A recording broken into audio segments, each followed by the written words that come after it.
কবিগুরু রবীন্দ্রনাথ ঠাকুরের লেখা হঠাৎ দেখা।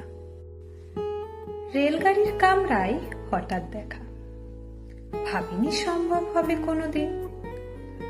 আগে ওকে বারবার দেখেছি, লাল রঙের শাড়িতে, ডালিম ফুলের মতো রান্না। আজ পরেছে কালো রেশমের কাপড়, আঁচল তুলেছে মাথায়, দোলন চাপার মতো চিকন গোল মুখখানি ঘিরে মনে হলো কালো রঙের একটা গভীর দূরত্ব ঘনিয়ে নিয়েছে নিজের চারদিকে, যে দূরত্ব সর্ষে ক্ষেতের শেষ সীমানায় শাল বনের নীলাঞ্জনী। থমকে গেল আমার সমস্ত মনটা, চেনা লোককে দেখলে অচেনার গাম ভিজে। হঠাৎ খবরের কাগজ ফেলে দিয়ে আমাকে করলে নমস্কার।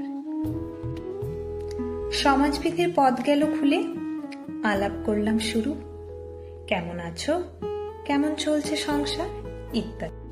সে রইল জানলার বাইরের দিকে চেয়ে, যেন কাছের দিনের ছোঁয়াচ পার হওয়ার চাহনিতে। দিলে অন্তত ছোট্ট দু একটা জবাব, কোনোটা বা দিলেই না। বুঝিয়ে দিলে হাতের অস্থিরতায়, কেন এসব কথা, এর চেয়ে অনেক ভালো চুপ করে থাকা।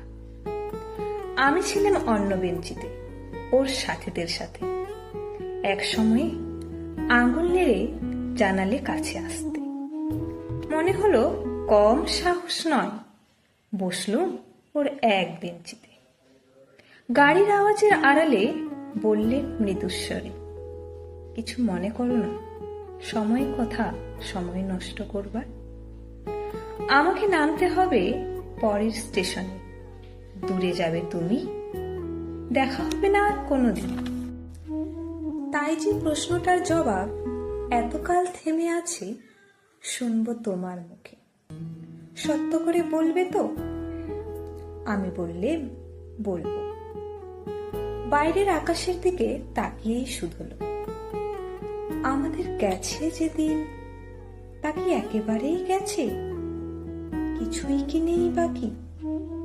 এটুকু রইলেম চুপ করে। তারপর বললেন, রাতের সব তারাই আছে দিনের আলোর গভীরে। খটকা লাগলো, কি জানি বানিয়ে বললেম নাকি। ও বললে, থাক এখন যাও ওদিকে। সবাই নেমে গেল পরের স্টেশনে, আমি চললেম